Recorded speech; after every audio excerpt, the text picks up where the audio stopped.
My dear senior colleagues and officials retired from the bank and partners of Kaitan and Co.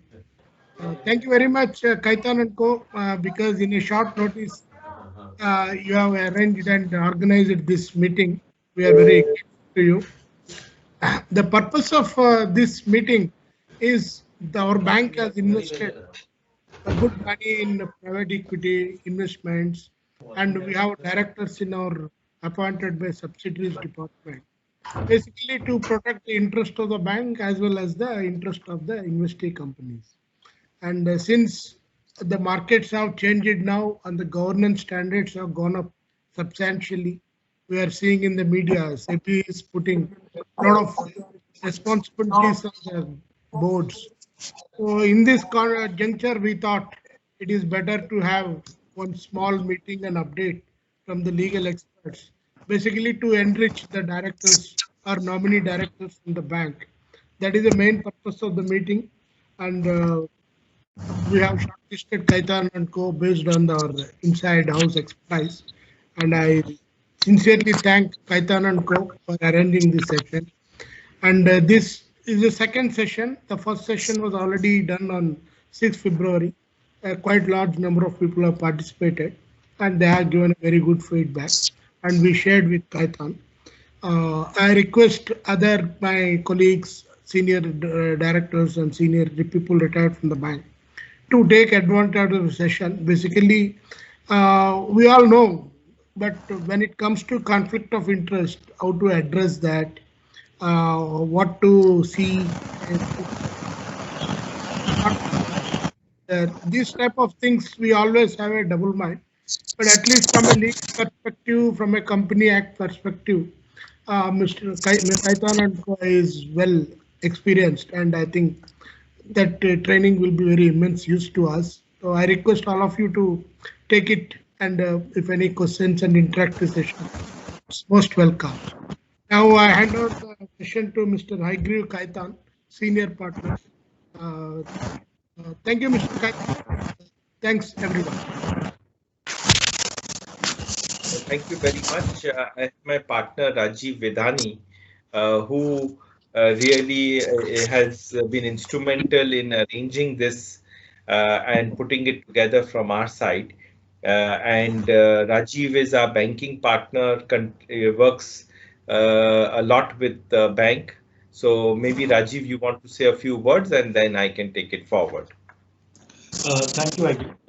Before we proceed with this session, I would really like to thank the State Bank of India for giving us this opportunity to speak on this topic, which has intrigued many for such a long time. But it is always an evolving topic, and there is always something new which comes up. And because there is a fine line which is to be balanced by a nominee director when he's operating on the board of a company, yet appointed by a different entity.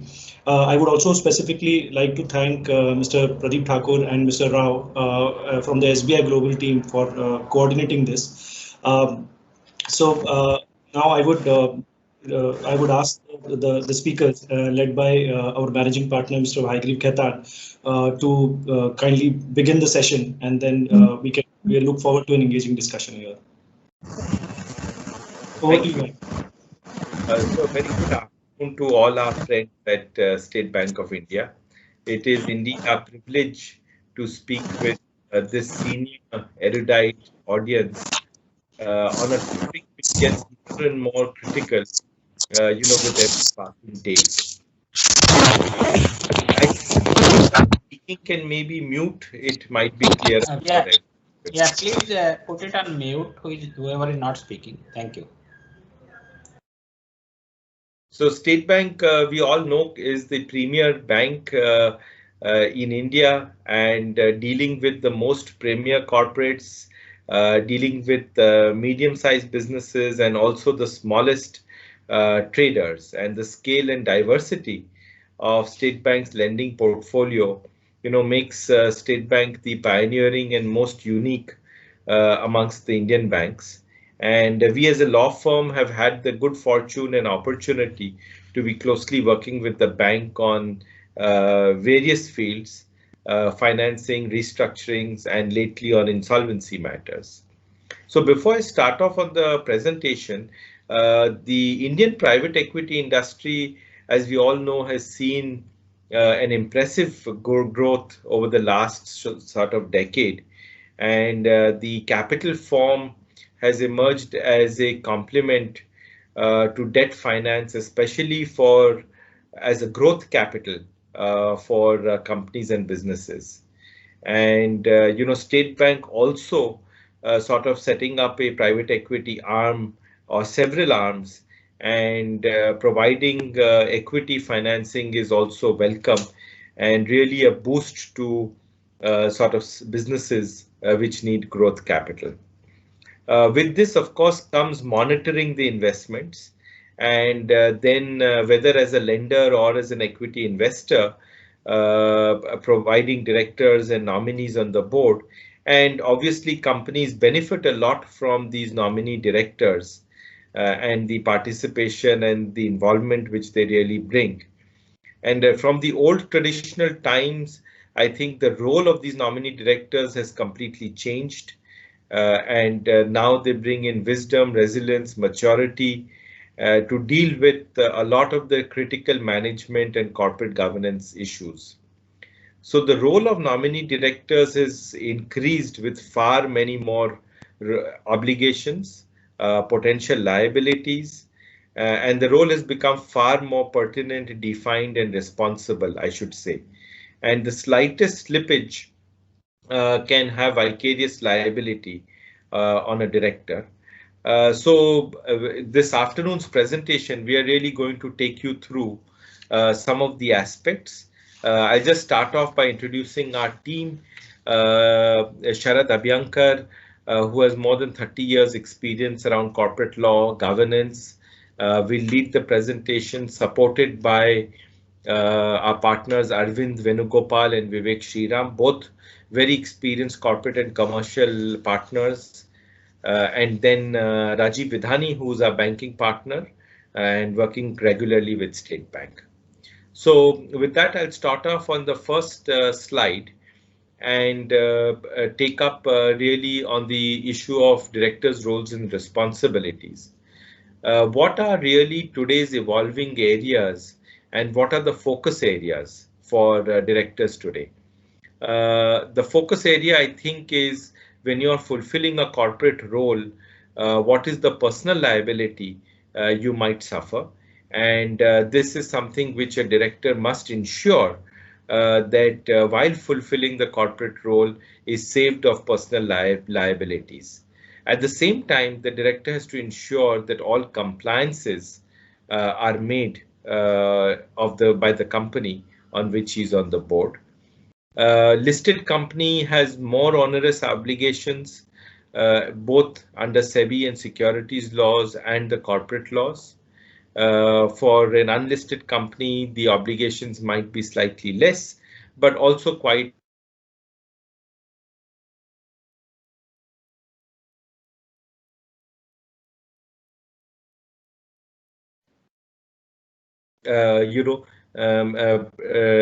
take into account the interest of the stakeholders, all stakeholders, so shareholder or the investor or the lender who the director is representing, at the same time as a fiduciary to also take into account the interests of other stakeholders like other board members, other shareholders, employees, and lately also public interest and environment. And I think AGM sir had already raised this issue of conflict of interest, and there comes conflict of interest or potential conflict of interest several times, where a director may in the company's interest be wanting to take one decision, whereas the party whom the director has been nominated by has a different sort of interest, and there comes several times a conflict of interest, and we'll discuss how situations of conflict can be addressed. So these are some of the sort of focus areas. And if I may take some of the global trends are really around now data privacy, cybersecurity, public interest and environment. A lot of focus around ESG, as we call it. So with that, I'll hand over to Sharad to take us through the details of the presentation.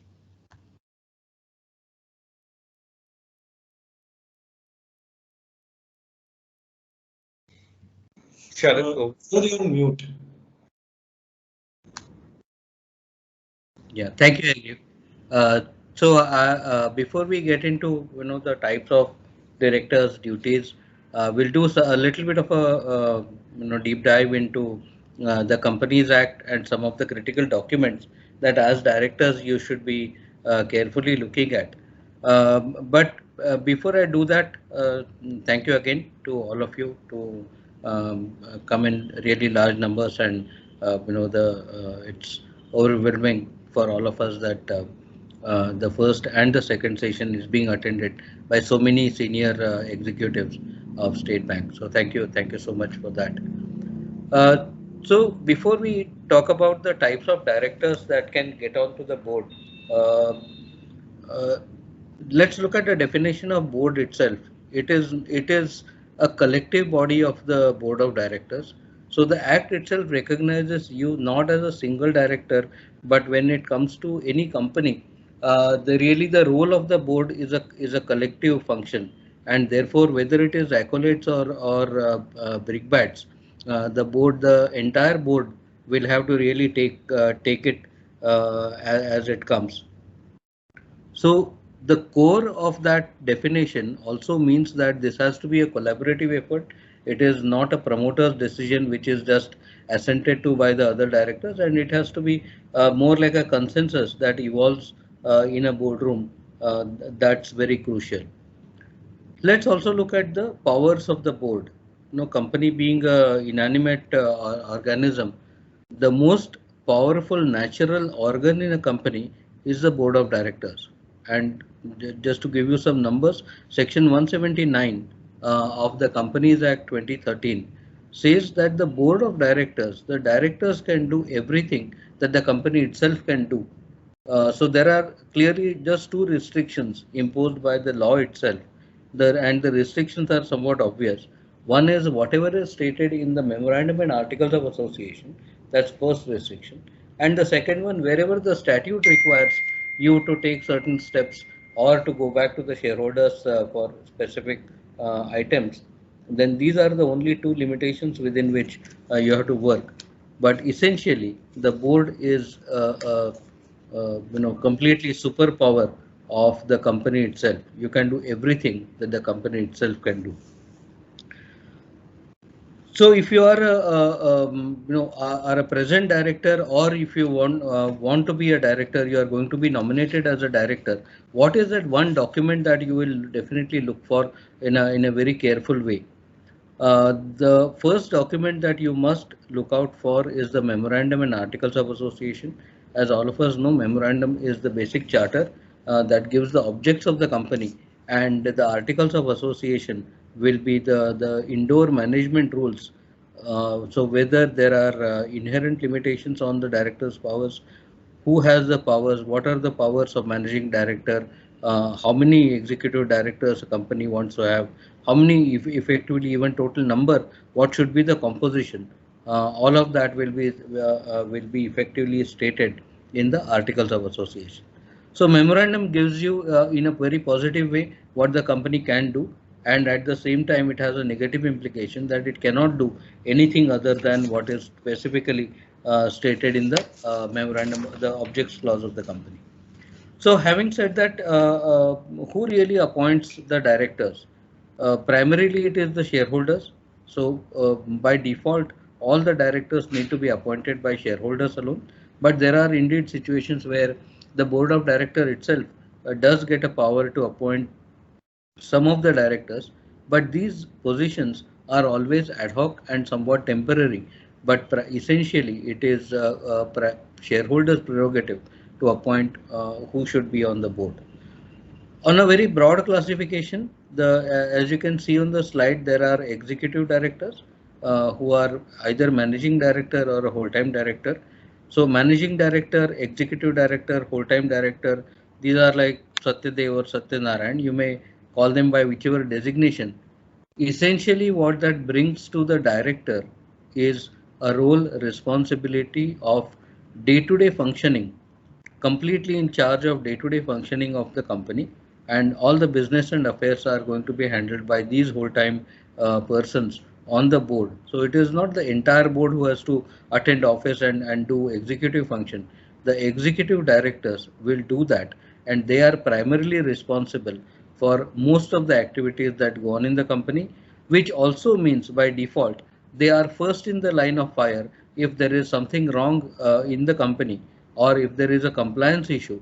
The first person who will be looked up to by any regulator for any non-compliance will be a whole-time director or a managing director. There are different nomenclatures, of course, which have been used. CEO or manager is also has similar powers, but they are not the persons who are on the board. So to the extent different nomenclatures are used, you should be careful. But it's primarily those who are in day-to-day management of the company and on the board of directors are really the executive directors of the company. All other directors are non-executive, and as non-executives, we essentially mean that they do not perform a day-to-day function. Now, that may sound very attractive that you are not actually discharging that function on a day-to-day, and I'm sure Hagri will share some of his experiences. That even if theoretically you are supposed to attend board meetings and committee meetings only 4 times in a year, what really happens is that the length of the meetings, if you compare them between 1956 Act and the 2013 Act, I think the length of the meeting and the actual the depth of discussion has gone up drastically.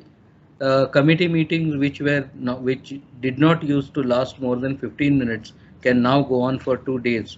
So the fact is that all the directors, because of the responsibility, because of the role, because of their participation in the company's affairs, they have become very critical for the entire governance framework of a company. Slide, please. So what do with the changing role of Rajiv, can you change the slide, please?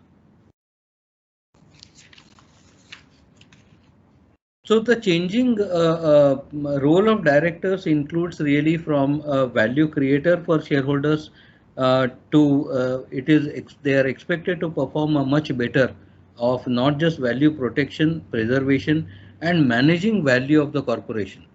So it is not just creation, but also preservation, protection, enhancement of value for all the stakeholders, which is really crucial to be seen. As Hagrev already mentioned, there is a fiduciary duty, and we will see in a minute what that fiduciary duty in law technically means. You have to be very fair, you have to be just, you have to be equitable, you have to be diligent, and you have, more importantly, you have to be very independent of when you are discharging your role as a director. So what do the non-executive directors really do? They are not, as I said, they are not in a day-to-day function, but at the same time, they are responsible for things like strategy. So NEDs need to be constructively challenging the management on their actions. So you don't have to be obstructive all the time, but your participation of challenging if there are issues which need debate. It is only the non-executive directors who can bring with their experience a lot of different facets to a decision making. Management, because they are in a day-to-day, at times it is possible that they get siloed in a particular thinking pattern, and really the non-executive directors who will look at it with a completely fresh eye will be then responsible for bringing that debate alive in a boardroom. The non-executive directors should also satisfy themselves about the financial statements, the integrity of the financial and the accounting robustness, and also the people. The non-executive directors will be responsible for determining appropriate levels of remuneration for not just the board, but also for the senior management. So as we go along, we will see that the board is required to take care of its function through different committees, and we will come to that as we go along. But primarily, it is that policy level decision that is really expected from the non-executive directors. So the second document I want all of you to really look at, Rajiv, we can move the slide, please. So looking at the duties of the directors, there is a small section in the Companies Act which I want all of you to carefully look at, which talks about the duties of the directors. Now this is for the first time that some statute really has codified the duties of directors. They were always understood over last 100 years of company law. I don't think there is any distinction by bringing them into the statute. But what really that entails is that if there is a breach of statutory duty, then somebody could actually take you to court relying on a section that this is how the duty was not being performed. One of the primary functions, as I said, 166 is the section that you should carefully look at. This deals with the duties of directors, and it simply says, subject to the provisions of the Act, a director of the company shall act in accordance with the Articles of Association of the company. So therefore, again, back to the fundamental documents, you must look at the Articles of Association very carefully, because that is an agreement between all the shareholders and the company. And to that extent, the directors are completely bound by it. The next subsection is, I think, more crucial for all of us to really understand the depth of the duties. That is, director of the company shall act in good faith in order to promote the objects of the company for the benefit of its members as a whole. Now, this is very critical, that you may be a nominee or you may be representing a certain constituency or a stakeholder in the company, but your role when you sit on that chair, it is really to look at all types of members collectively as a whole, and in the best interest of the company, its employees, the shareholders, the community, and the protection of environment. And as you can see very clearly that with this very extensive statutory role that has been cast on you, what is it that you can do to ensure that the role is performed correctly? So we talked about the fiduciary, and when we talk about fiduciary, what does the word fiduciary mean to really all of us? If you look at the dictionary meaning, it says total confidence in the integrity, ability, and character of somebody else. So it is that utmost good faith, utmost good trust that the shareholders and all the stakeholders have really imposed in you. And what are those key pillars of trusteeship? When you look at the company form of business organization, there are three things which come to my mind. They are appropriate accounting, there is transparent disclosure and reporting, and the third one, which is equally strong pillar to give confidence to all stakeholders, is internal and external control mechanisms. Now this may be through internal auditors, it may be through statutory auditors, it may be through external professionals, but essentially the trusteeship, how will you demonstrate that there is a good governance or the directors are really performing their function? So accounting, disclosures, reporting, and a very robust internal and external control pattern, I think these are the things which are very critical when you look at the good governance of the company. As you look at the section itself, it it transcends all the three time horizons. So if you look at the past, you are required to examine the accounts with the auditors and declare these to be fair, true, and accurate. For the present, you are supposed to have the oversight of the company for determining whether it's meeting its current objectives, its current targets, and achieving milestones. So you will be required to review the operations along with the management and discuss the profitability, what are the competition issues, what are the competencies that the company will need to develop, and so on and so forth. Then look at the future. Because you are sitting at the apex of the organization, really it is for the board collectively to participate and in setting and amending strategic direction and vision of the core company's business for the entire organization. So what will be the company's fate? What will be what will company look like 5 years down the line, 10 years down the line? Are we moving in the right direction? Are we really setting the right aims and objectives? Is something which will be crucial for the board to decide. And this is where exactly your energies, your seniority, your experience, all your knowledge were in different sectors, right from banking to technology to accountancy to law to any field that you are proficient in. I think all of that will have to be put in practice to make sure that you are able to really contribute positively to a company. So key function, if I look at it, look at the entirety of the board, what is that crucial function that the board really performs? It is reviewing and guiding corporate strategy. It is also deciding the major plans for the company, policy making. You will of course look at the annual budgets. You will monitor the effectiveness of company's governance practice. So it is not enough that you set goals and you set targets for the management. You will also have to monitor and to gauge whether they are being achieved appropriately. The board will be also responsible for selecting, compensating and monitoring the performance of the board itself. So through different committees, what different roles that you will play is also in identifying what is that future board, and that is the role of the nominating and remunerating committee, that you will select future candidates whenever there is a possibility of refreshing the board. Then you would have shortlisted.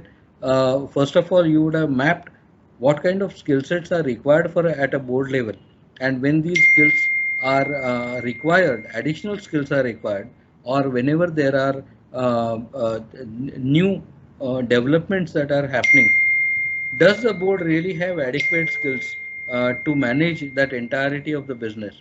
So from that perspective, as a board, you will look for refreshing the board with better abilities, better competencies, better perspectives, better diversity. So when we talk about diversity, it is not just adding a woman director just because the law requires it, but there can be a diversity, cultural diversity, that there needs to be a skill diversity that can sit on the board, which can allow the company to really improve and grow in a very different direction.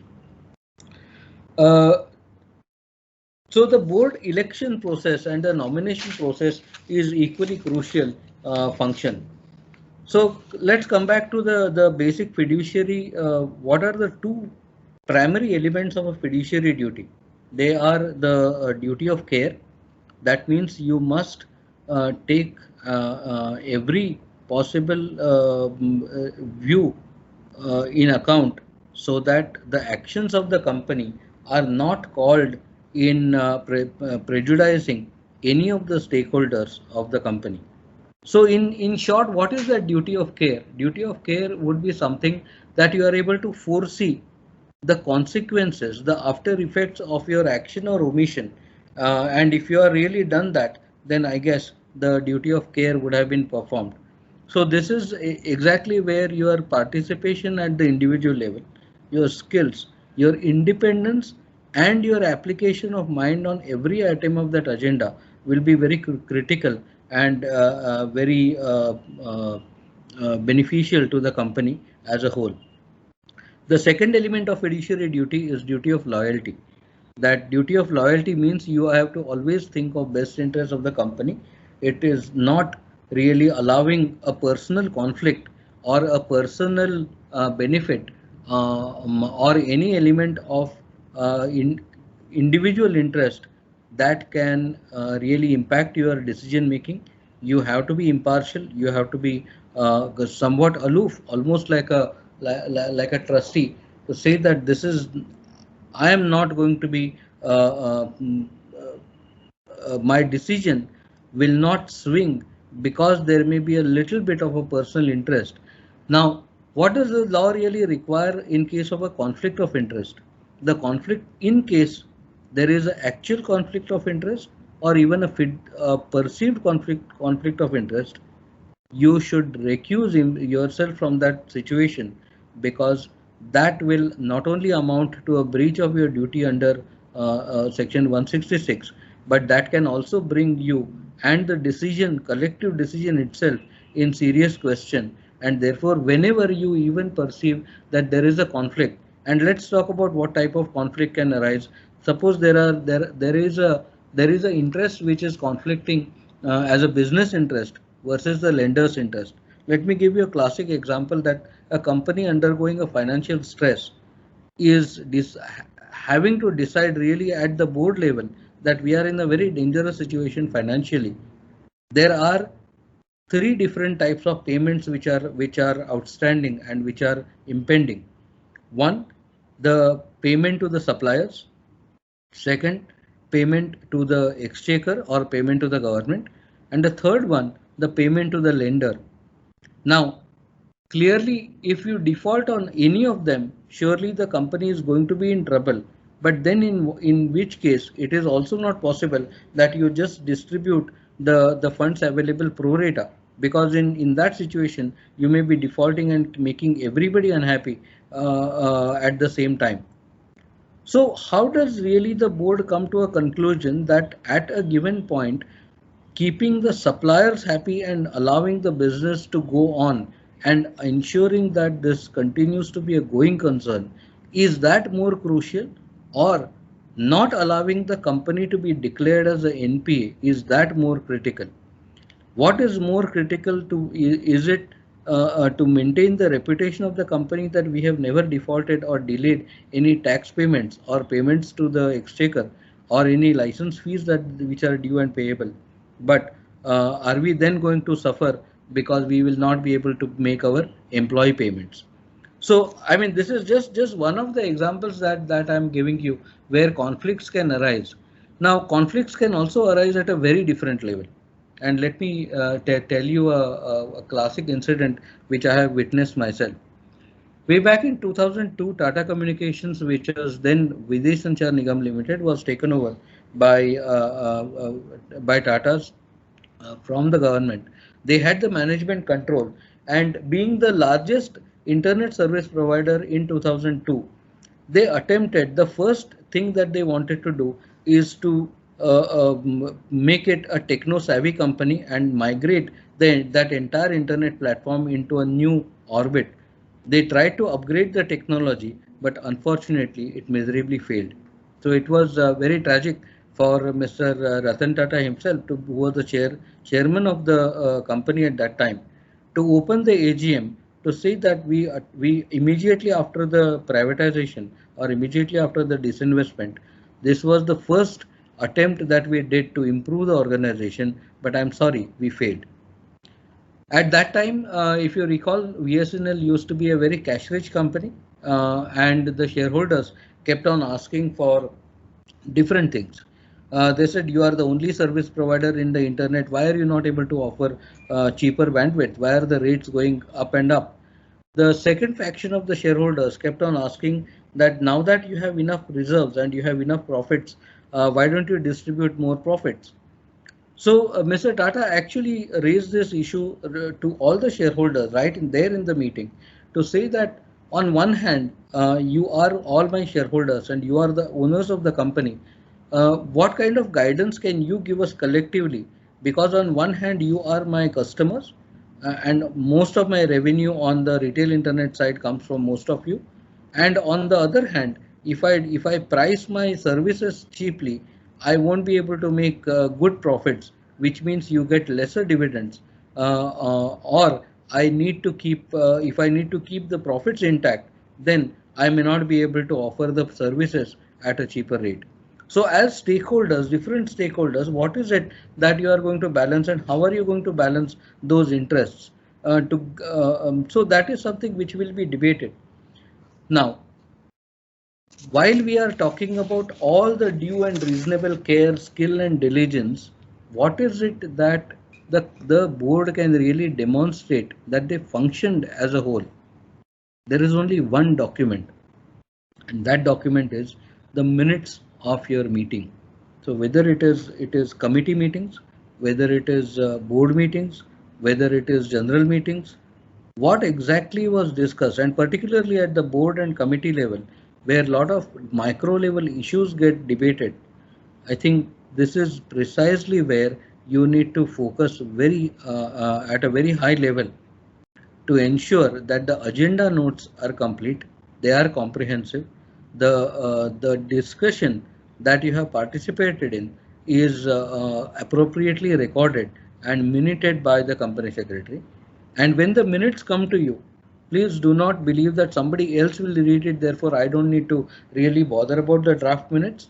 Please remember, ultimately, if there is a problem, if there is an issue, if there is anything that you need to demonstrate, that how did you function as an individual director, the only document that's going to save you that and to actually demonstrate how you participated, what you debated in the meeting, it is only the minutes of the meeting that can be presented before a judicial forum.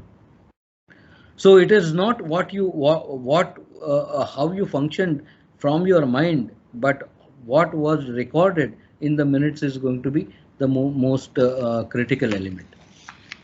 So some of the things that you, as a board, of course, you will need to take risks, because as a function, it is your responsibility to take the risk. The shareholders have entrusted all that money to you to make sure that you take the risk and you make the business profitable.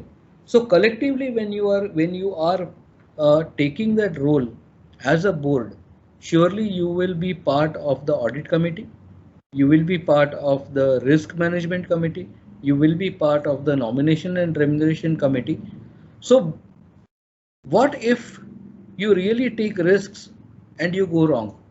When I say you go wrong, every commercial judgment need not be necessarily a super successful judgment, and there are every patches in company's life where the judgments go wrong. Now, is that a crime? Does that law, does company law really blame you for making a bad commercial judgment? The legal answer and the most prudent answer to that is very categoric no. If the board has collectively decided to take a risk and the risk mitigation factors are known and all the measures have been appropriately taken, you have taken an informed decision that diversifying this business into a different segment, even if the company has never entered that business area, it will be beneficial for the stakeholders at large, and the business does not really take off or does not do very well as a perception, you are not going to be penalized for that action. And therefore, merely because there is a risk, it should not make the board risk averse. It is for the board collectively to really assess the risk, identify the factors which can bring down the risk. So risks are of many types. There can be commercial risk, there may be competition risk, there is a technological risk. Today you have a cyber security risk. You may be dealing with thousands of customers giving their private data to the company, and there may be a data privacy risk. There may be issues if you are dealing in financial markets, there may be confidentiality issues, there may be issues with insider trading. So there will be lots and lots of risk that you will have to manage. And if you have identified the risk and you have also made sure that you have a fairly robust mechanism of dealing with those risks, I think you would have performed superlatively as a director. But does that really mean that it will be always very hunky-dory and always very goody-goody across the board? The answer is no. And because of the independence of directors, I think one thing is for sure, that while we are all friends sitting at the board, it does not mean we have to say yes for everything. And there will be situations where you may have to be very categoric and say no. Let me illustrate. Think of Coal India, which was asked to sign through a presidential diktat very significant coal supply agreements, and there was quite an uproar.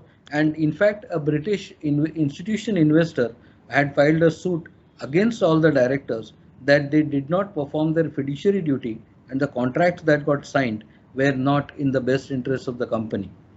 Now, when the contracts were actually tabled, the Coal India being a public sector undertaking, of course, their articles do provide that presidential diktats can come and these directives as a corporate are binding on the company. But does that mean that the director's function or director's duty of fiduciary can be done away with? The legal answer again to that is no.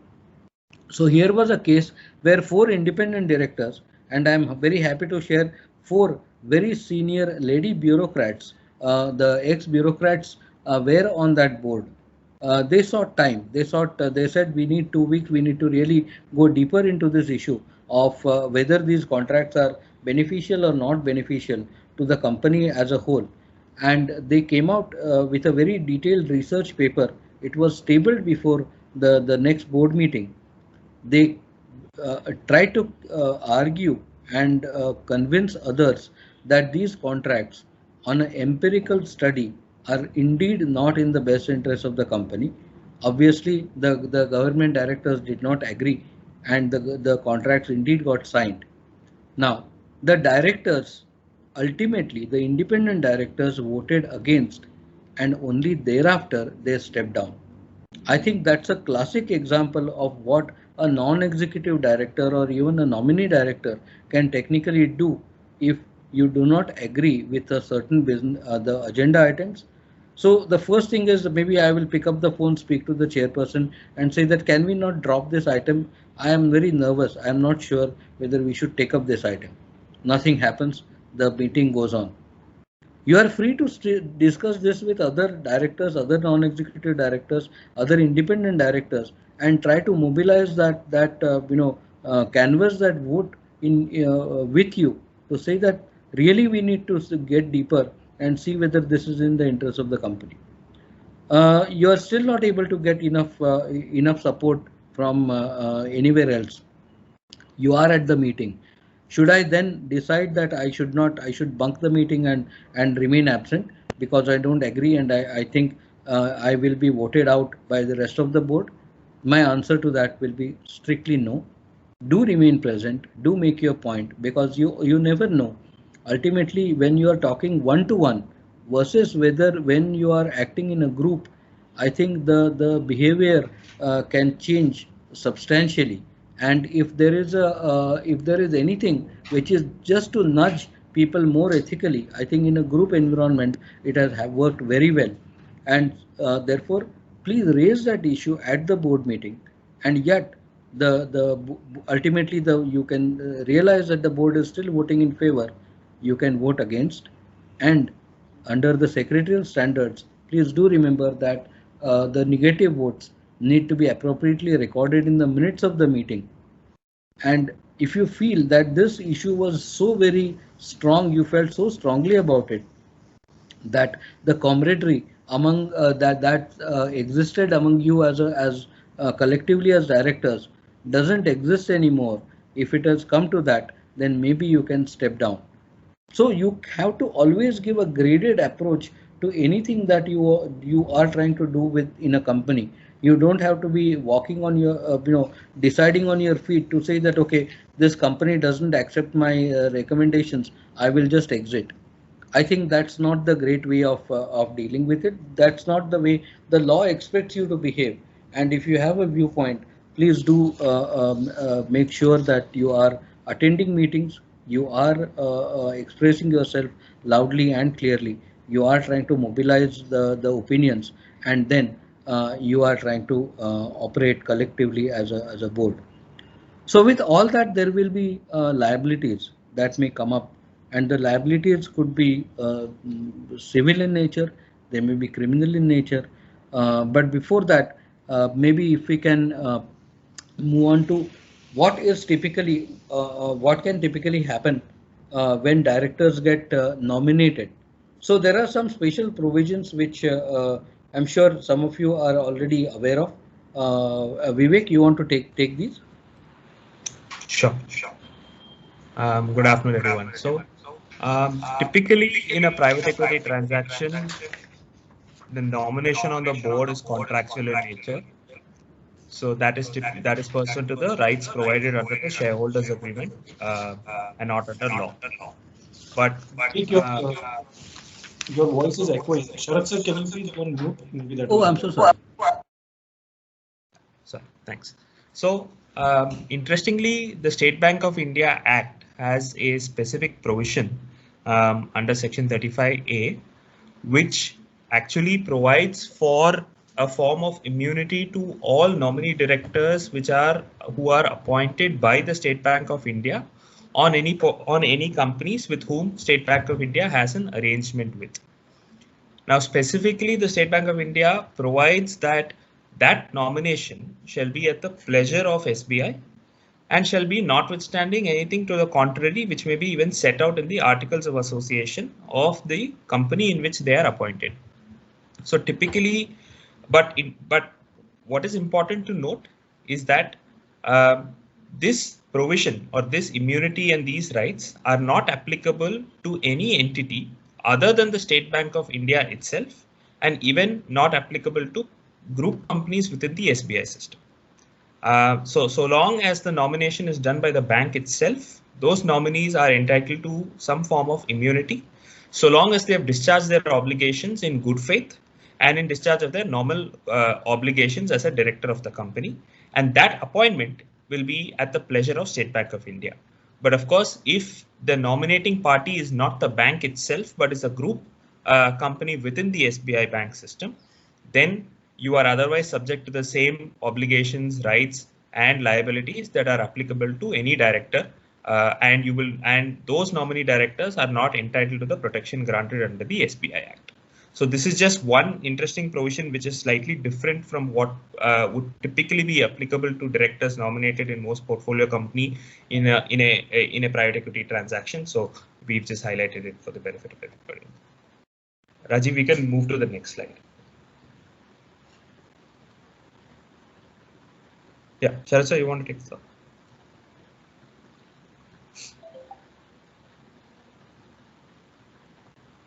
Hello. Yeah, sure. So basically, as a nominee director, is there anything different that you will do because you are a nominee director?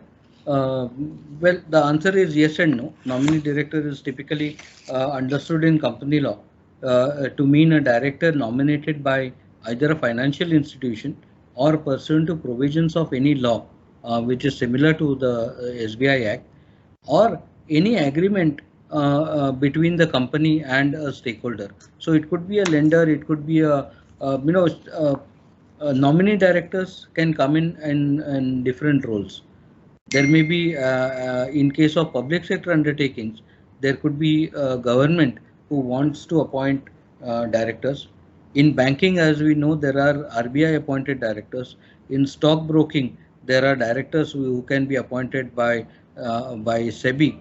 So there may be a regulatory intervention of appointing directors who are also nominee directors who represent that stakeholder in a company. There may be joint venture partners who may want to appoint directors, but when you come on that position as a director, I think the genesis of your appointment becomes so blurred that while you were originally appointed to really take care of interests of one particular stakeholder, as a director sitting on the company's in a board meeting, I think that primary responsibility will be only to the company. So there have been, it is not at all unknown.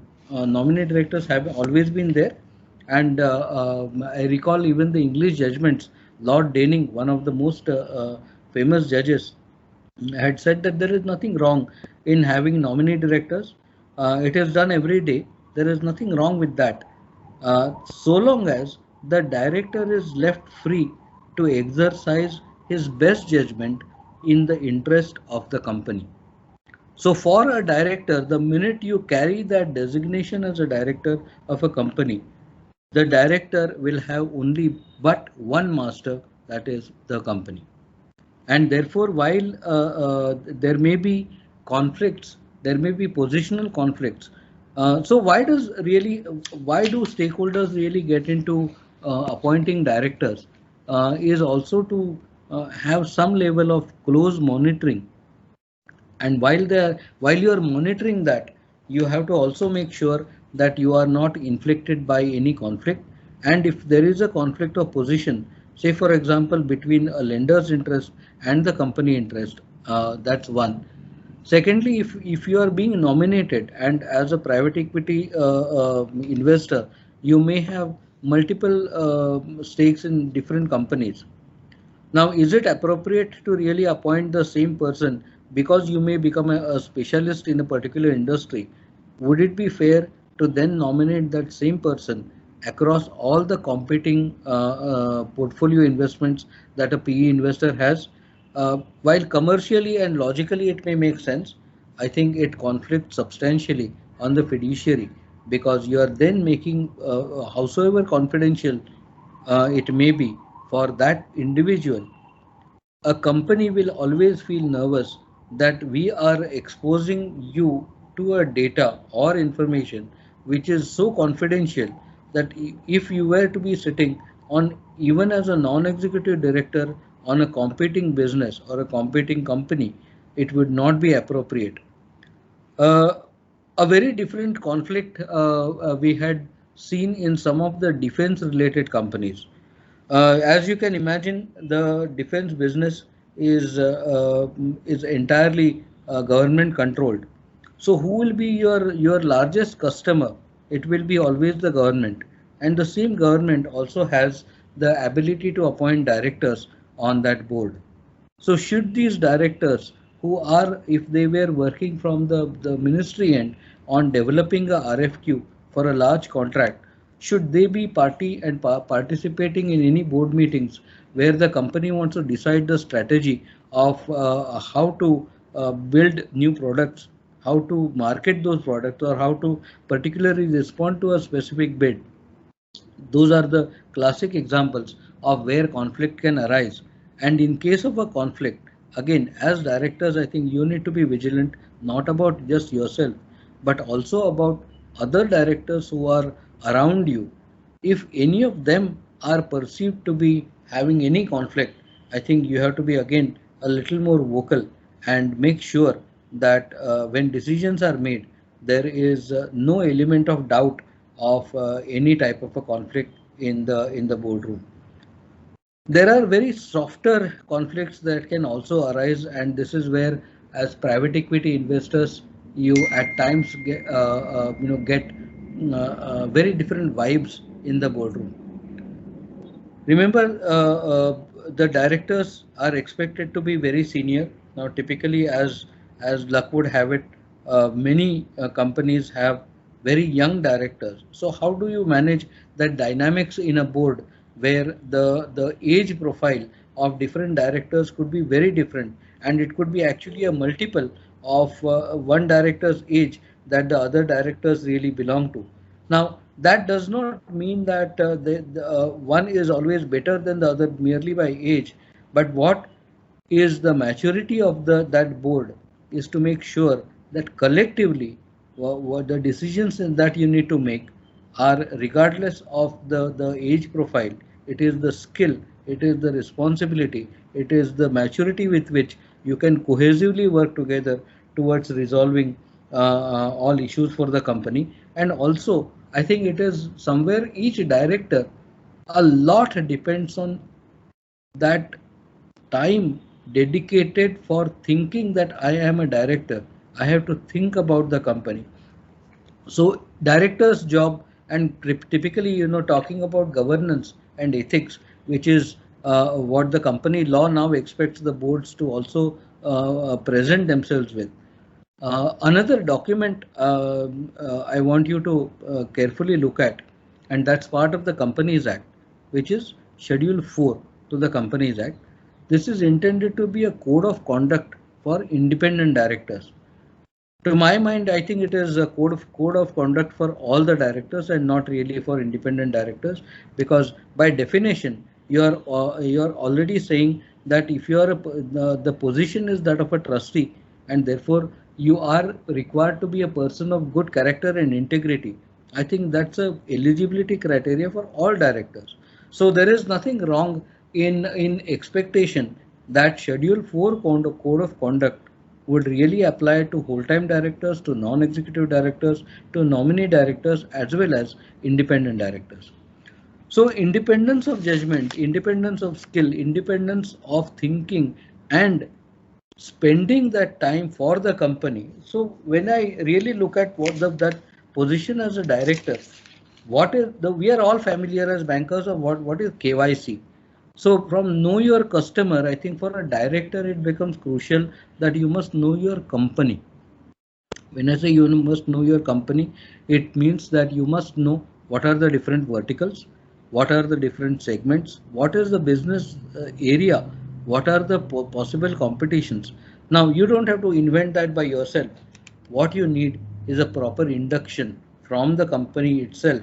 So when you are nominated on any board, I think the first meeting, you definitely must spend time to make sure that there is a proper induction given to you so that you understand not only the four walls, but you also understand the position of that company overall in the industry, because that is very critical for your understanding. You must have to that ear to the ground, and therefore there have to be meetings. Now this is what only the nominee directors or non-executive directors can really enforce. What you can insist on is a meeting without agenda. First of all, please do set a calendar for the whole year. That helps everybody, because otherwise every time we keep scrambling that, oh, I do not have time in last week of March, I don't have time in second week of May, I'm going on vacation. So rather than getting into that discussion on when we want to have the next meeting, I think it is better to have a structured meeting and a structured calendar for all types of meetings. The other thing that has practically also worked very well in improving the governance standard is to make sure that there is hardly any tabled agenda, which means there are no urgent items which are going to be presented to you at the board meeting, because you need time. You need time to read, you need time to think, you need time to understand whether the agenda note is comprehensive enough for you to even understand what's going on and what's the decision that you have been called upon to make. So because it needs to be only urgent. Now, as you all know, board notices are issued at least 1 week in advance. So something which could not be contemplated by the company secretary or the management while the notices were being issued, you have to start questioning that, is this really urgent? Is this something that did not occur to you prior to the notice being issued? Is this something which the situation has necessitated, that it has only because of certain occurrence in last 1 week, you are trying to place this before us at the board meeting? The minute you start asking these kind of questions, the governance improves. And our experience is that today, if I can recall the companies that we have been dealing with, a lot of companies have actually stopped the practice of bringing table agenda. It may not be more than once or twice in a whole year that you may end up getting a table agenda. Most of it is well laid out in advance, so that you have enough time to ask questions, to get data, to get information, to seek clarification. Another thing that is also very useful for you to remember is you are entitled to independent professional advice at the cost of the company. If you feel that there is something which you need professional guidance, of course you can seek guidance, and the company will foot the bill, provided of course it's reasonable. But that is something which can be insisted upon by all directors and non-executive directors. There is something in the duties of directors which is laid out in Companies Act, and again this is something which is little practical. I want to talk about. It says you are not supposed to assign your office. Remember, Companies Act expects only individuals, and when we are talking about individuals, it is your extremely personalized choice that you as an individual have been chosen to perform that function as a director. It is not anybody who can replace you because of your skills, because of your ability, because of your experience, and because of your persona. All of that combined together, you have been selected to be a director of the company, and therefore you are not permitted by law to assign your office.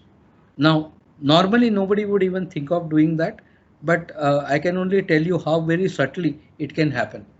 Look at the delegation of powers that is expected from the board. Obviously, the board is not going to be there day to day, and therefore, whenever the powers are delegated, please do think twice that is it something which is over delegation?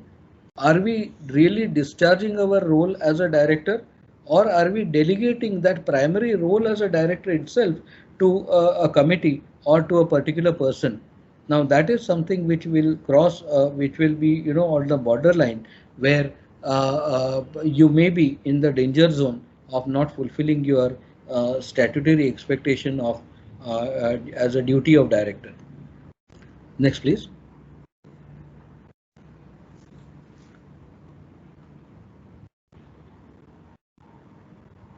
So talking about disclosure of interest, so what does conflict of interest really mean in law? Is it bad to have conflict of interest? Of course not. Everybody will have different sets of conflicts going around all the time. What the law expects you to do is that whenever there is a conflict, existing or potential or perceived, disclose the conflict and then recuse yourself from decision making. There will be situations where the company on which you sit on the board is having contracts with the nominating stakeholder. So, and it is also possible that because it is a board position, you may be officiating on both the boards. Would it be then possible for you to be in either of the meetings? And I repeat, either of the meetings, that just for an example, suppose this is a large scale financial services to be provided, and the client to which these services are being provided is the board on which you sit. So if you are on either side of the transaction, please recuse yourself from both the board meetings, simply because you cannot be sitting in a board meeting which is a seller board meeting to say that I will forget for myself that I am also on the buyer board and vice versa. Similarly, in a lending borrowing relationship, whenever there is any transaction where you happen to be on the borrower board when your nominating bank is on the lending side, or even in a consortium, please do avoid that situation that you participate. It is not just to demonstrate independence, but it is also to safeguard you as a director, that you avoided a situation which could be perceived as a conflict of interest. So what is paramount is your disclosure. So the conflict is not a problem, non-disclosure is a problem, participation with the knowledge of conflict is a problem, and this is where I think the law is very, very clear that if you have a conflict, please disclose. If there is opinion to be sought from the board or from a professional external agency, please seek that opinion on the position of conflict.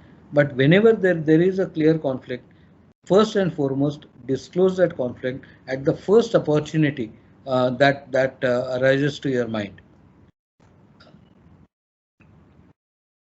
Next, please. So I agree with that. You want to talk about some of the civil and criminal liabilities, and with all those risks that the directors, all of us will carry as directors. What is it that what are the different mechanisms or do's and don'ts that we can talk about?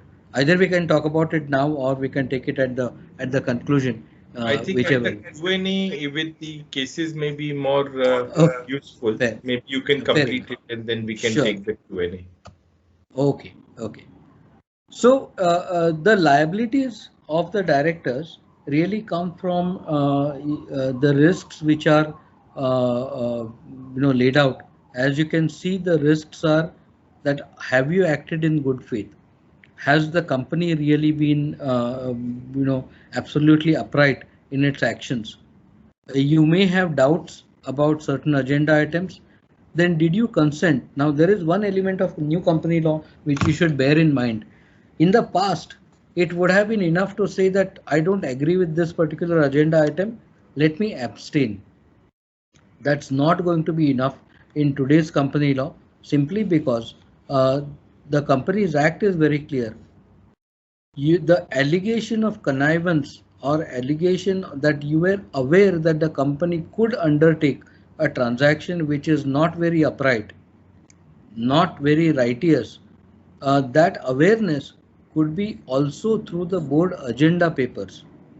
So therefore, merely saying that I may not be able to participate, I may not attend a board meeting is not going to be enough.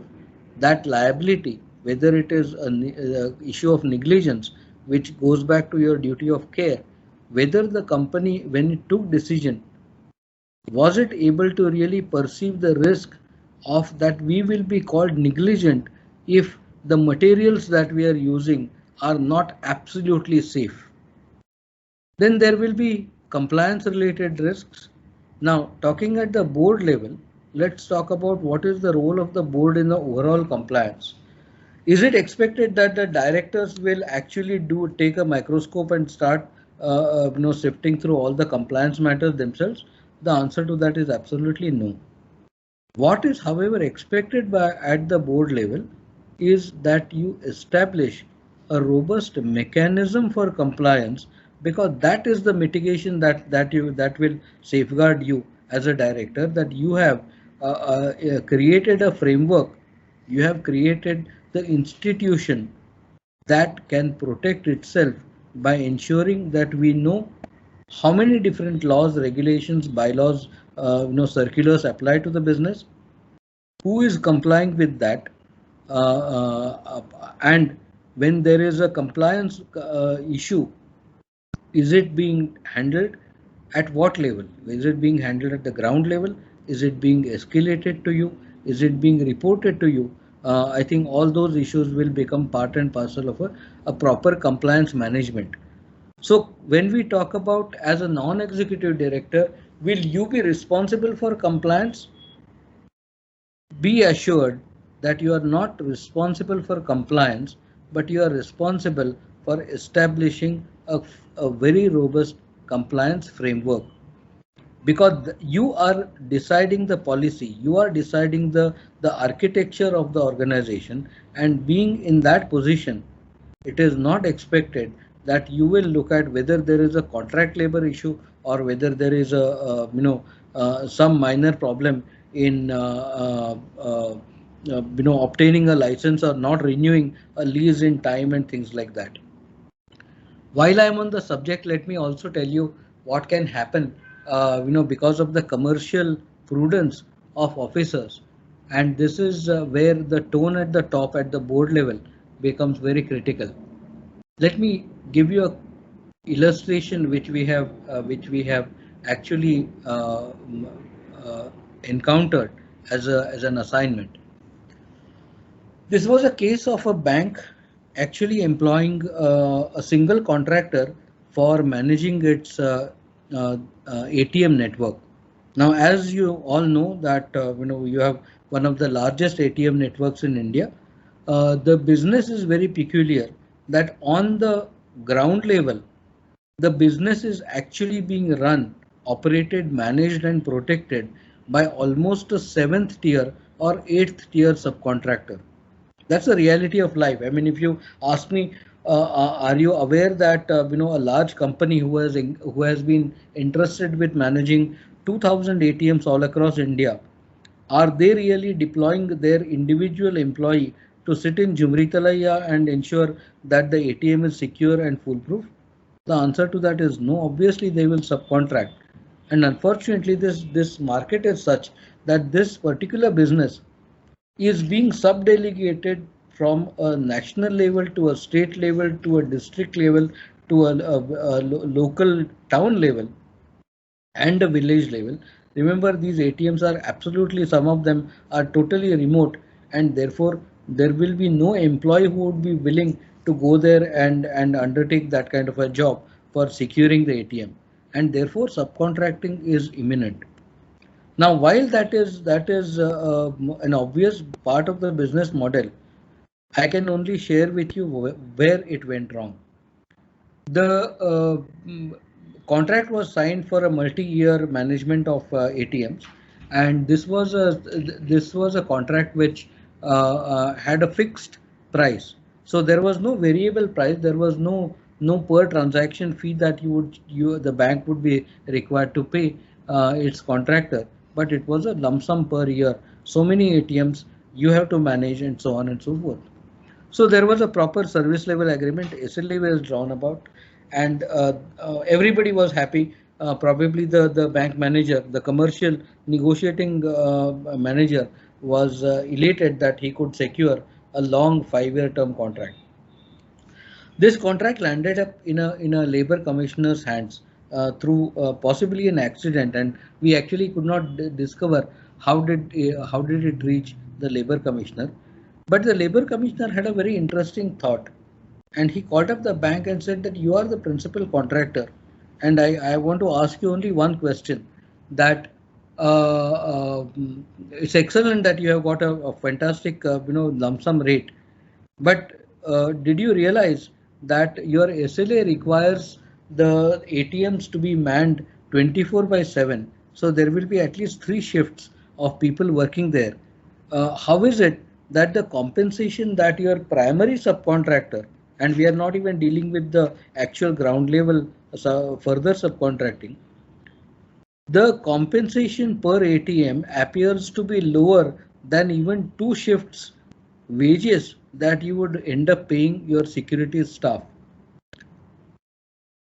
The point that I am making is that in the commercial zest, at times we forget some very basic elements of even pricing, and this is where I think the board will have to be vigilant, that are the contracts which are being negotiated, how is the business being conducted? Is it being conducted with enough prudential norms? Is there enough commercial prudence?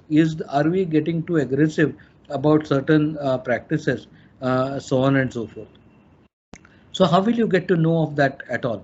You will get to know only when you have ear to the ground, and therefore it is not enough that you meet only at the board meeting. There will have to be meetings beyond the board, and because you may be staffed on or you may be nominated on entities which are not yet listed, I think your deep relationship with these organizations or your portfolio companies, you have a lot to contribute. I think the 2 hours, 3 hours, 4 hours, 10 hours that you will spend with a company, the company will value your contribution if you are able to really devote that time to say, this is my company. Ultimately, why are these nomenclatures of non-executive, independent directors, executive directors? These are all nomenclatures. In Japanese law, they are actually, the independent directors are called outsiders, outside directors. Now, what is an outside director? Either you are a director, which means you are an insider, or you are out, you do not have a relationship with the company. The point that I am making is, the minute you take that position, you need to own up the company, and of course the company needs to own you up, so that there is free flow and appropriate flow of information. Whatever you seek is transparently disclosed to you. If there are issues, they are openly and transparently debated with you in the board meeting or outside the board meeting, and then a guidance is sought from you. Again, let me share a very small example. The audit committees are required to take care of the related party transactions. And when we talk about related party transactions, there is a significant rigor of compliance that has come about due to the Companies Act 2013. that all related party transactions will be subjected to audit committee approval. Now, one of the things which has been conspicuously absent, and just for your awareness and your guidance, most of the companies have policies that we should not be really having related party transactions, or they should be subjected to very deep scrutiny. If you look at all the related party transaction approval agenda papers, they typically talk about the following: that company wants to enter into a transaction, the counterparty happens to be a related party, and therefore we need your approval as audit committee. The fundamental and the foundational question that why would the management choose a related party versus an unrelated party, I think that is a question that you need to ask, and if that question is satisfactorily resolved, you would have also discharged your duty completely by raising that doubt, raising that question, documented it appropriately, that there are specific benefits that the company will derive by entering into a related party transaction. These benefits may not have been available, whether it is pricing, whether it is proximity, whether it is operational synergies. It could be anything. It could be even uniqueness of the transaction that may be that may require you to do it only with a related party. But is that overwhelming justification available to you when you are approving the transaction? So related party transactions, I think the non-executive directors sitting in the audit committees will have to be very careful. You don't have to be really worrisome that is this something I don't know and therefore I should not be approving. So in the past, when 2013 Act came in and this very high standard was imposed on the audit committees, some of the directors were very nervous. So to remove that nervousness, the law has been amended to say that if you don't want to really approve, maybe you want to really look at the finer aspects of the transaction and recommend it to the board. Let the entire board take a view on specific related party transactions. But as a fundamental concept, the related party transactions need to be approved by the audit committees. The nomination and remuneration committee, as I was mentioning, has a little bit of a mixed role, and the mixed role is because you are selecting the potential candidates, and at the end of the year, if they get appointed, you are also trying to write their progress report card. So it is somewhat difficult for the NRC to say that to actually come to a conclusion on evaluation that you made a wrong choice. So is it possible that we will write a very cozy kind of a report for everybody? Well, it would be better that you do not self-inflict this pain, because if the director has really failed in performing or really meeting the expectation, it would be better that NRC also has this fair and frank dialogue with the director and explain to him or her the developmental areas, so that next time the director wants to participate and be a director, the performance will be definitely enhanced. The last aspect of the liability and the responsibility that I want to talk about is the financial statements.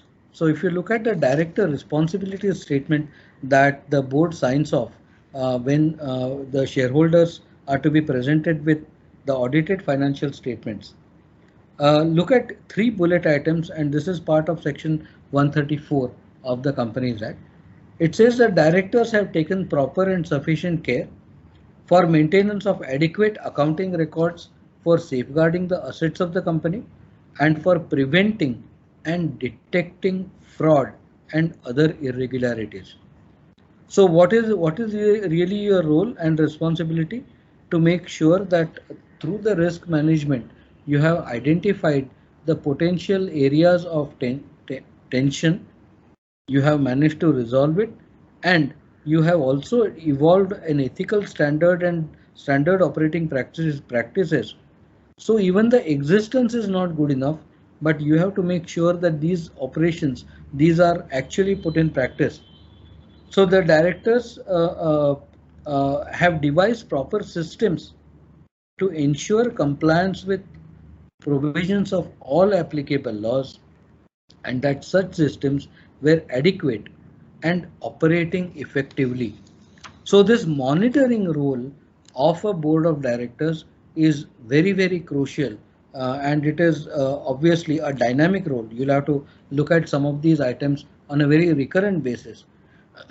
Just to give you a very recent change that has happened in the CSR regulations. Rajiv, do we have enough time? We have another 30 minutes left, or maybe we can. Okay, maybe so. Then we'll try to wind up in next 10 minutes so that we have enough time for Q&A. So yeah, I was talking about the recent changes that have come about in the corporate social responsibility. While the law has permitted carry forward of unspent CSR, which could not be spent during the year, and there are ongoing projects, you can of course carry it forward for next 3 years, but you have to maintain that in a separate bank account for the protection of the project.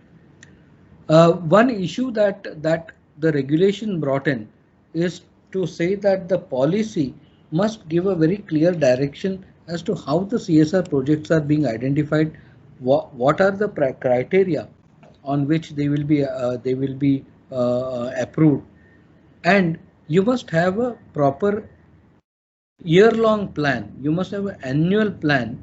So what are the rules actually trying to do? They are trying to professionalize even the activity which was perceived to be like a mandatory tax activity, to make it more professionally alive, to say that if you want to anyway do the CSR, do it methodically, do it throughout the year, do it very, very professionally, and therefore you must have a proper planning of not only identifying the projects properly, but also how you are going to spend, which are those projects which will be multi-year projects, what will be the parameters on which you will select them.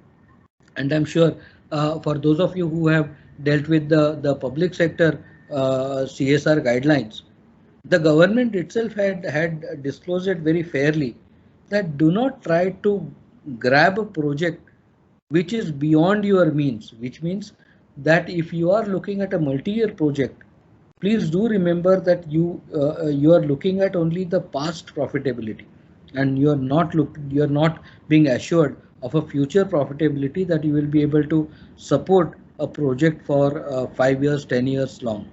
And therefore, when you look at a long-term project, will you have a clear vision that the company will continue to be profitable, and regardless of whether the company is profitable or not, the company will continue supporting this initiative because you have taken the ownership of that project for social good.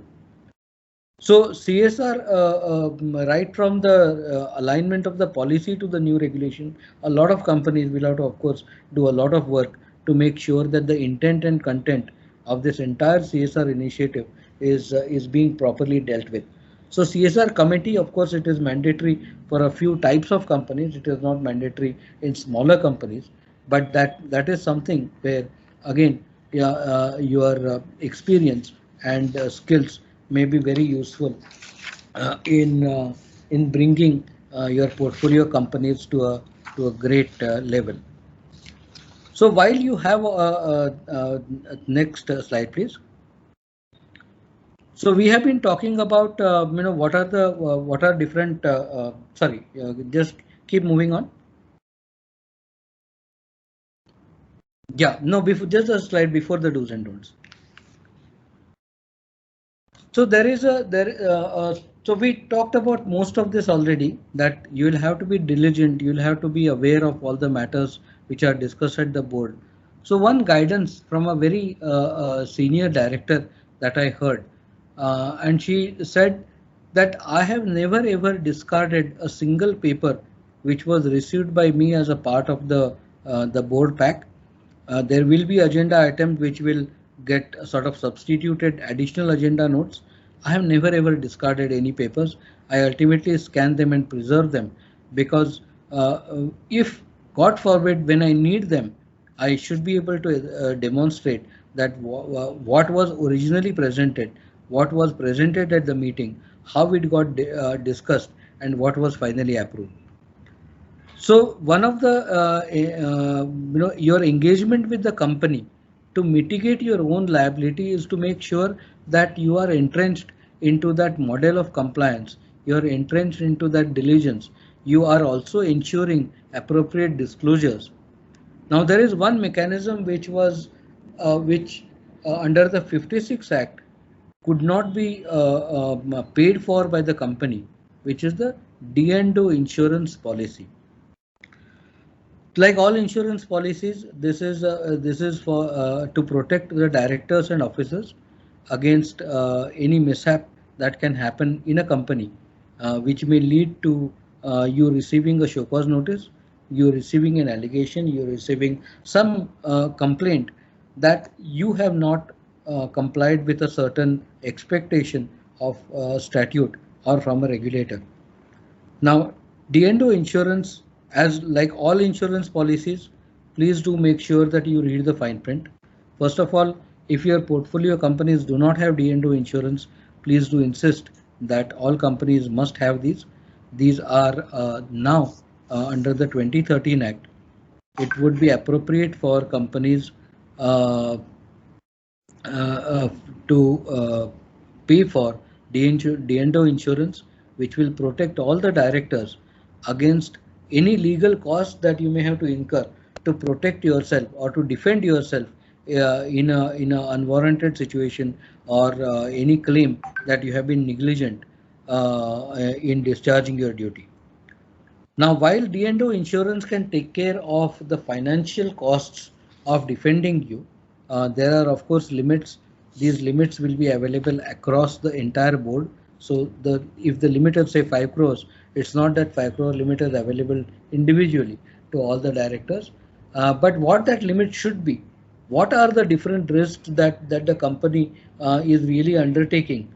Therefore, as a board, you need to take a view about it, that what is the adequate level of D&O insurance. Number 2, is it period based or is it a event based? If it and regardless, D&O insurance is something which is not a license to be negligent. It is not a license to be careless. It is not a license not to act diligently as a director, but it is only to make sure that in spite of your diligence, in spite of your very judicious function discharge, you are being alleged that there was a problem. Then surely you will be able to defend yourself, and the D&O policy will take care of the costs associated with that defense. You should also bear in mind that, as I said, this is not a license to kill. This is not a license to be negligent, and therefore, eventually, if there is a conclusion that the directors or officers were actually found worthy of that penalty, then the insurance company will refuse to pay. And this is a precaution that you need to take. So this is only to protect you, that you have acted rightly, you have acted professionally, you have acted with sufficient due care, skill and responsibility, and yet you are supposed to you are required to face an unwarranted litigation. D&O insurance will surely protect you against that. I think we can move on to a couple of quick case studies. So Vivek, you want to take up the case studies? Sure. So the first case study is basically a situation. Thanks. Situation where nominee directors being not engaged in the day-to-day function, suspect financial impropriety on the board. These are situations that we commonly see in privately held enterprises which are promoter owned and controlled, family owned enterprises in which there could be private equity investments. And the situation really arises, what is the role of the non-executive director and how does a non-executive director really mitigate the risk of any personal liability befalling upon them and they discharging their fiduciary duties. So the fact scenario here is that the individual is a nominee director on the board. There is suspicion of financial malpractice and there are questions being raised and there is not enough information being provided or the information provided is not satisfactory. Rajiv, if you can move to the next slide. So some of the most common aspects or steps to be taken by the nominee directors in these situations is first, definitely call for meetings of the board and raise any concerns or clarifications that are required to ensure that all your queries and clarifications that you need to ensure that there is no suspicion on the finances or on the transactions that are under question are clarified by the management. It is important to ensure that all these questions and these deliberations at these meetings of the board are clearly recorded in the minutes of the board meeting, because like it was mentioned earlier, in the event that this gets contentious, it is the minutes of the board meeting which are effectively going to be the evidence that can be provided before the tribunal.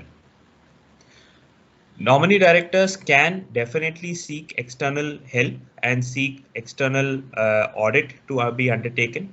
There are enough and more instances in organizations across the country where independent directors and other non-executive directors have sought the assistance of professional organizations to do an independent audit and submit a report to the board for the board to take necessary action thereafter.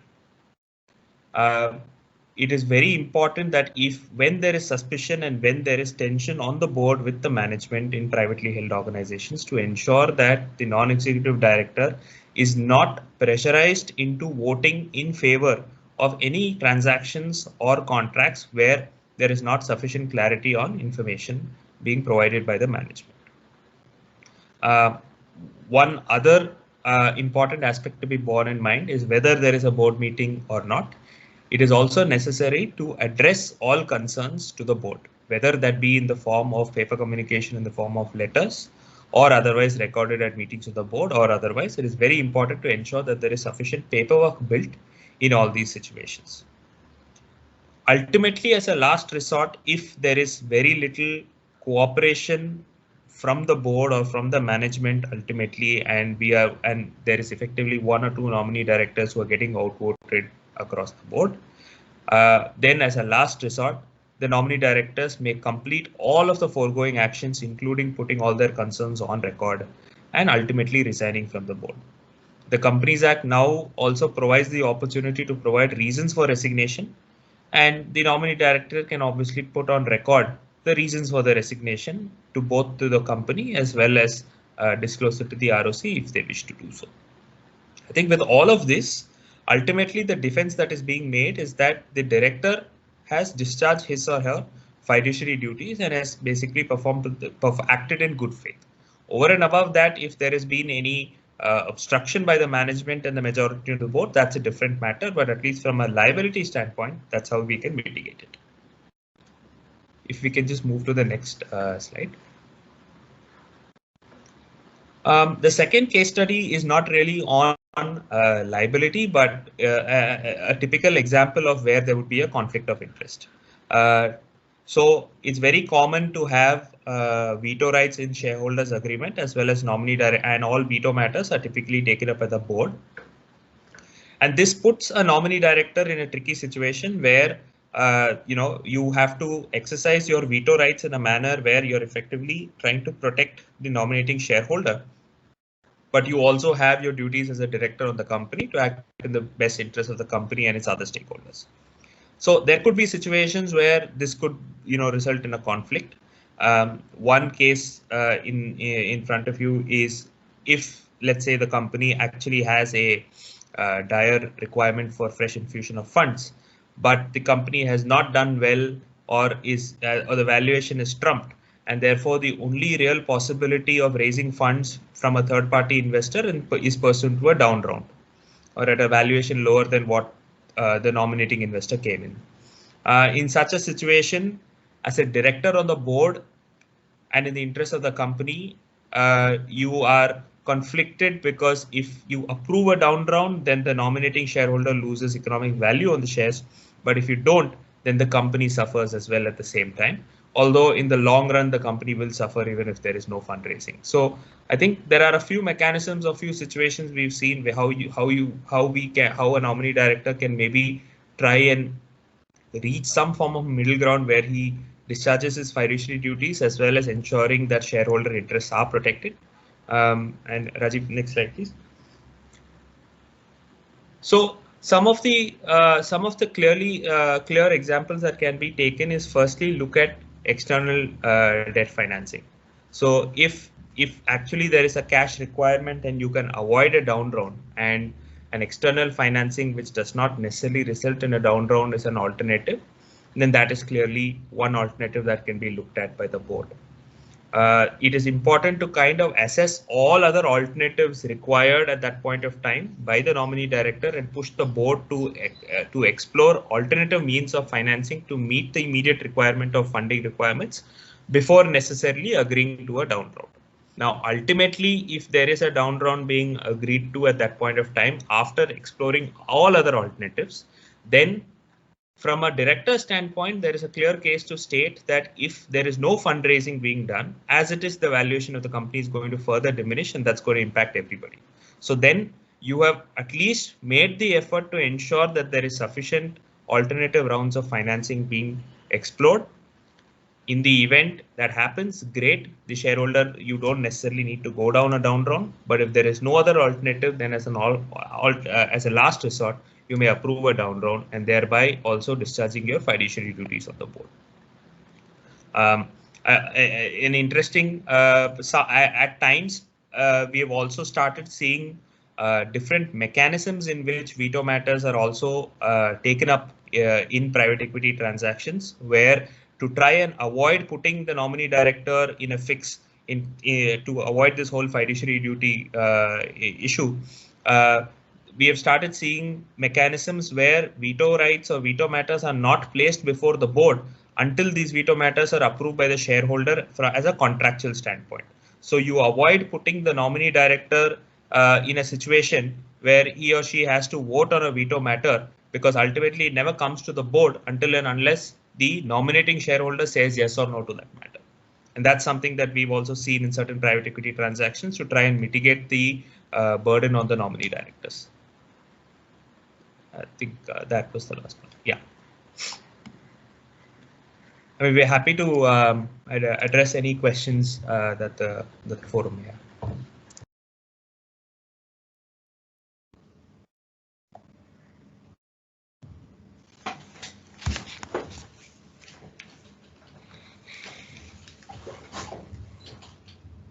Yeah, one question I have.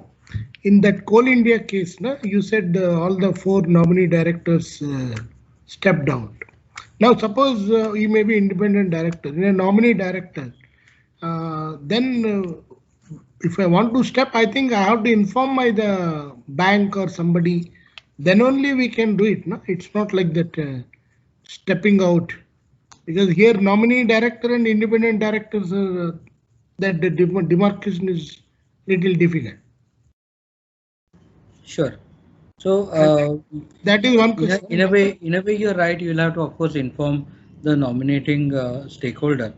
But having said that, every individual director has to file the consent to act as a director, and because it is something so very personal, with of course a due information to the nominating shareholder, you can step down from any board, because it's your personal decision not to continue in a given situation. So it is not that against your desire you will be compelled even by your own organization to just continue as a nominee. But of course you should be able to convince your nominating shareholder also that this is a situation which has really come to that you want to exit, and it is not capable of any other resolution. And one more question. Suppose in one of the board meeting I am absent. Not intentionally, I was absent. But the minutes are circulated. Even if I'm absent, minutes will be circulated or not, number one. Number two, in one of the some of the discussion minutes, which I am against, but I was absent. Still, I am responsible.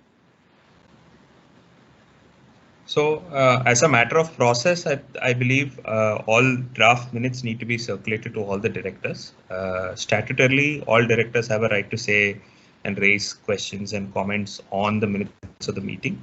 But ultimately, the person who signs off on the minutes is the chairman of the meeting. So the chairman of the meeting has the supervening power to decide whether something needs to be recorded in the minutes or not.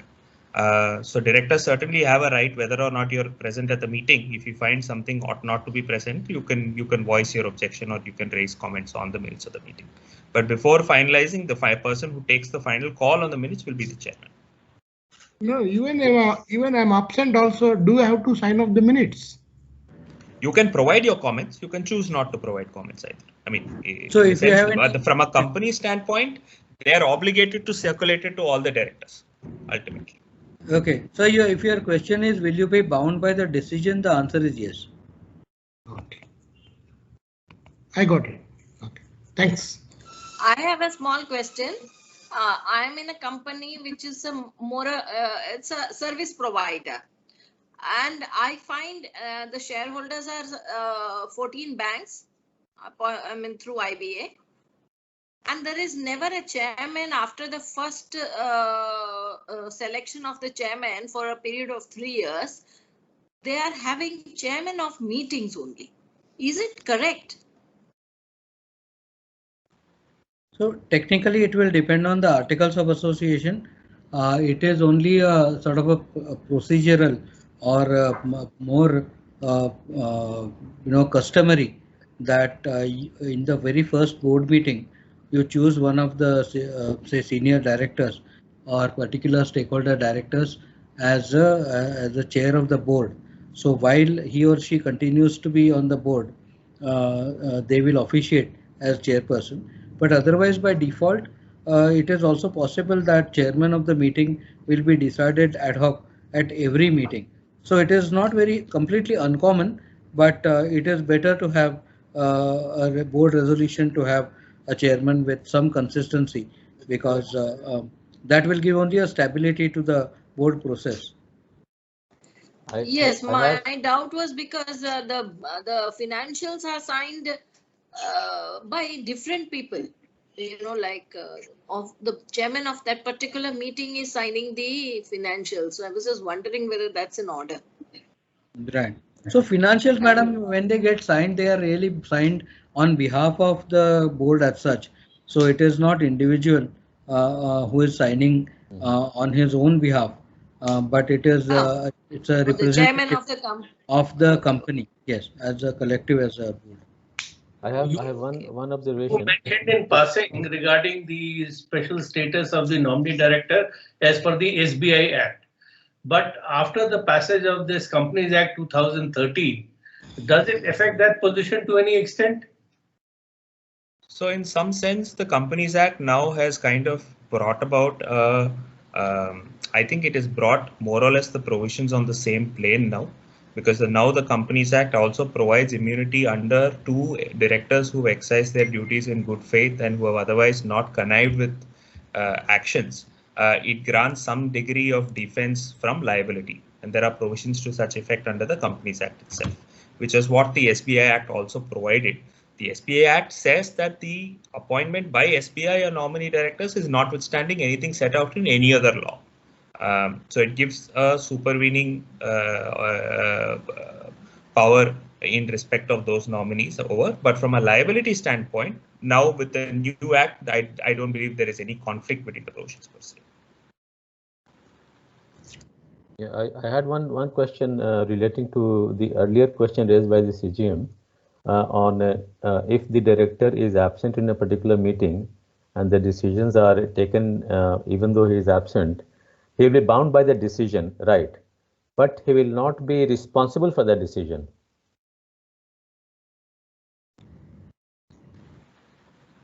Isn't it, Mr.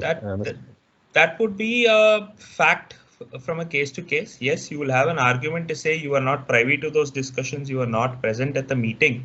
But clearly, if you are absent for a particular reason and you knew that something is being done, but your absence will certainly be a mitigant circumstance to say that you are not privy to those decisions or you are not party to those decisions in some sense. So that can also be mitigated through when the draft minutes are circulated to all.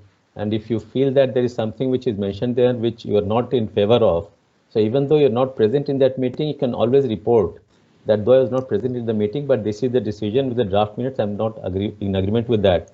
So that you are absolutely transparent and everything is on record.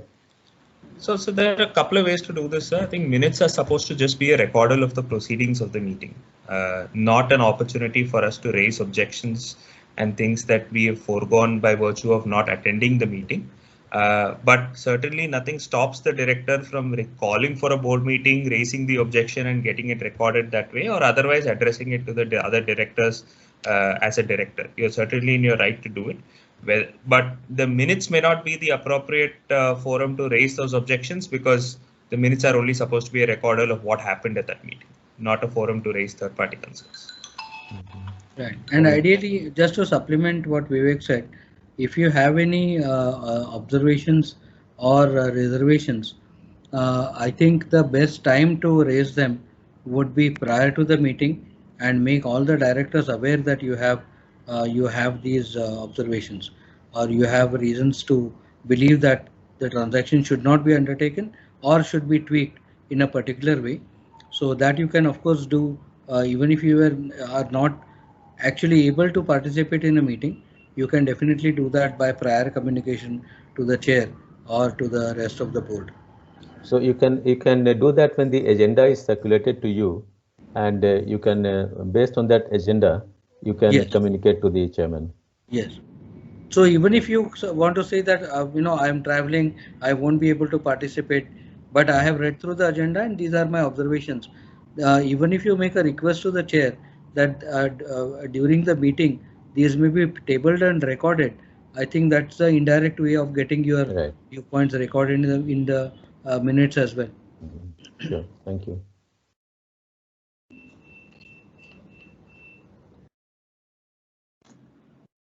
Sir, I have one question regarding this Kerala Financial Corporation that is under the SFC Act.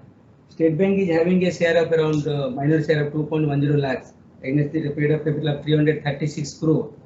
So because of the small stakeholder State Bank was having before merger, so State Bank is getting represented in the board.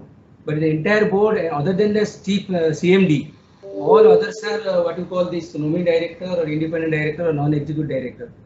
So in any meeting, whatever agenda items are coming, that is only getting routinely discussed and adopted because at the end of the day, the call is only taken by the CMD. So in what differential way we can play our role? Because other than the CMD, all are independent director, nominee director only.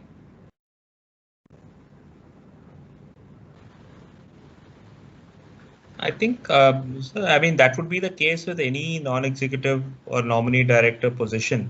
So while you may not be engaged in day-to-day functioning, I think each director will be expected to take an independent call and judgment in terms of whether the decision is in the interest of the company and its relevant stakeholders.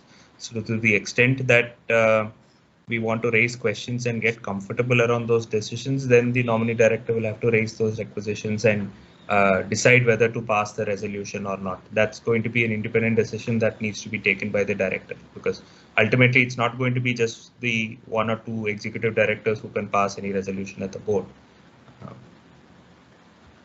Practically what is happening is basically government of Kerala Corporation. So the CMD is an IAS or IPS officer, senior IAS or IPS officer. So it is being appointed by the government of Kerala. So practically whatever decision take the CMD takes, that itself gets binding. So we are only playing a sort of routine role, not religiously we are able to do something. If there are situations where you disagree with the matter of agenda or you feel differently, then as a director, so long as you raise that objection at the relevant board meeting and place it before the board for consideration, then to that extent you would have discharged your obligation. Sitting and just passing through with the rest of the board, and not necessarily voicing a concern may not be the ideal approach or the expectation from a board standpoint, from a Companies Act standpoint. Because all other members are just playing an advisory role sometimes, but Sure. so far decision making is concerned, it is being raised to the CMD. Which is the case in most organizations. Ultimately, it is going to be the management and the executive who will take the decision, who will decide what is right for the company from a day-to-day basis. But to the extent that you feel differently about any of these decisions, or you're not convinced about these decisions, then as a director you ought to raise those at a board meeting. So at least that gets placed and gets discussed at the board meeting. Then ultimately it is up to the majority on the board to decide what is right and wrong. But is it something uncommon only the CMD, I should say the promoter director, or other than the independent director? All rest are independent director, nominee director. Is it something uncommon or also prevalent in other companies also? It is in that company where I am. It's the same thing. Everybody else is a nominee director. Okay.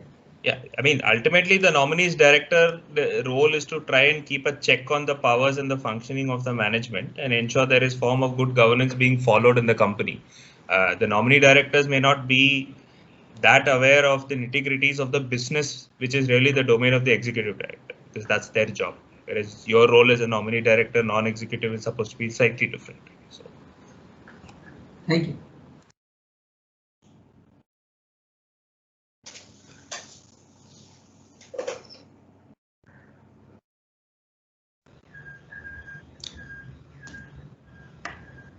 Looks like there are no more further questions. This is Rajiv from Team Global Market. Hello. Yes. Go ahead, Rajiv. So it appears that there are no more questions. So this is Rajiv from Global Markets. To wind up the session, let me thank Team Khaitan and company. Mr. Khaitan, Mr. Abhyankar, Mr. Venugopal, Mr. Vivek Shriram, and Mr. Vidhani. I think, the feedback from last session that we had and this session also is that such a complex kind of topic, you have really presented it in such a lucid and, should I say, user-friendly manner, and made it so interesting with live cases.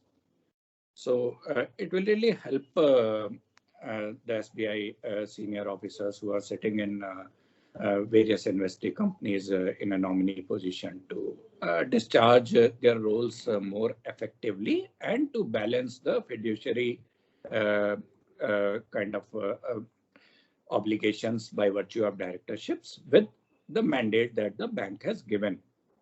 So thank you so much for that, and a special thanks that to accommodate the conflicting schedules of our senior executives. You have spread this over 2 dates. So we at SBI really appreciate that.